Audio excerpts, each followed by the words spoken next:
Bon, j'aimerais parler du drame qui s'est passé à Bondy. Donc ça s'est passé, je crois, dans la nuit d'hier et tout ça et tout. Donc il s'est passé une dinguerie, mes frères et sœurs. Grosse, grosse, grosse dinguerie. Donc un jeune homme de 15 ans s'est pris une balle, mes frères et sœurs. Apparemment, il faisait de la boxe. Apparemment, il était dans un centre.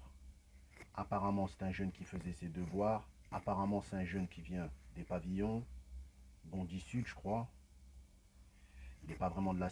Parce que Bondy, il ne faut pas croire qu'il n'y a que des cités, il y a aussi des pavillons, tout ça et tout. Il y a les beaux côtés de Bondy, il y a les sales côtés de Bondy. Dans chaque ville, les gens, quand on dit 9-3, tout de suite, ouais, c'est la jungle, c'est les quartiers, tout ça. Il y a. Dans le 9-3, excusez-moi, il y a des beaux endroits aussi, tu vois. Donc voilà.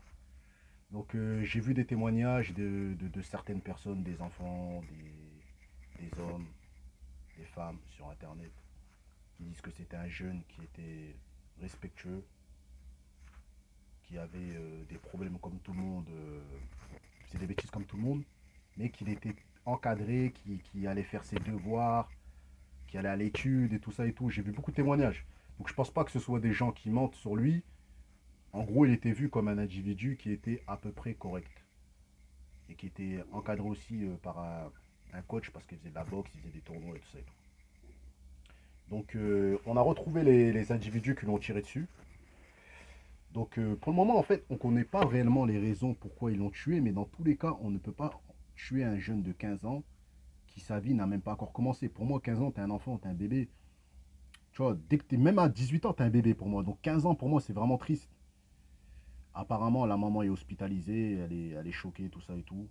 Donc je pense que voilà, je fais une vidéo et je ne vais pas en refaire une deuxième. Ça sert à rien de, tu vois, d'essayer de monétiser, de gagner de l'argent. On va même pas monétiser, on monétise même pas. On attend juste de savoir qu'est-ce qui s'est réellement passé, pourquoi les individus sont passés à l'acte. Est-ce que Aymen a tabassé une personne qu'il fallait peut-être pas tabasser ou qui avait un entourage qui était hyper dangereux? Est-ce que c'est lié à la drogue? Est-ce que c'est lié à des représailles? On ne sait pas encore, donc on ne peut pas s'exprimer sur, ce, sur ça et tout ça et tout. Donc voilà, donc franchement, c'est voilà, c'est triste les gars, c'est triste. Voilà pourquoi la banlieue elle est stigmatisée, la banlieue elle est critiquée, elle est mise de côté, les gens ne veulent pas se mélanger. Les gens qui voient la banlieue, c'est la violence, c'est la drogue. Ben, regardez ce qu'ils font à l'intérieur de la banlieue. Tu vois ce que je veux dire encore? Regardez comment les jeunes ils se comportent à l'intérieur de la banlieue. Les jeunes, ils n'ont pas peur d'aller tuer un, un rebeu comme eux ou un noir comme eux. En gros, on nous a mis dans des cités, mais nous, on veut faire les caïds entre nous, entre quartiers. Tu vois, c'est-à-dire un mec je sais pas moi, un mec de Saint-Denis, il veut faire la loi à Saint-Denis. Tu vois, je veux dire ou quoi? Et quand quelqu'un vient de l'extérieur, il veut lui niquer sa mère. C'est comme ça que ça se passe en fait dans les banlieues. 7-8, il veut contrôler le 7-8, ou parfois ils se baisent entre eux, ils se font la guerre entre eux, tu vois. C'est dommage, hein, c'est dommage, parce que le pire, c'est que c'est entre étrangers qu'on se tue.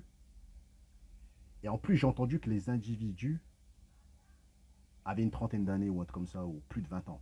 Donc je pense qu'il y a quand même un problème psychologique pour aller à 30 ans taper, tuer quelqu'un de 15 ans, ou 25 ans, ou je sais pas quel âge ils avaient, mais ils avaient plus de 30 ans.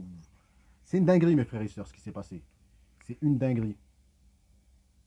Que justice soit faite, même si ça ne rendra pas la vie du jeune Aymen.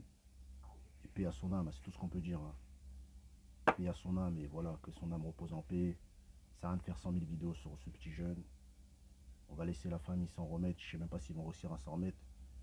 Parce que 15 ans, je pense qu'ils doivent être traumatisés, mais on espère que la puissance de Dieu va calmer, la famille. Parce que un drame comme ça, c'est souvent la famille qui ressent le plus de douleur, de souffrance.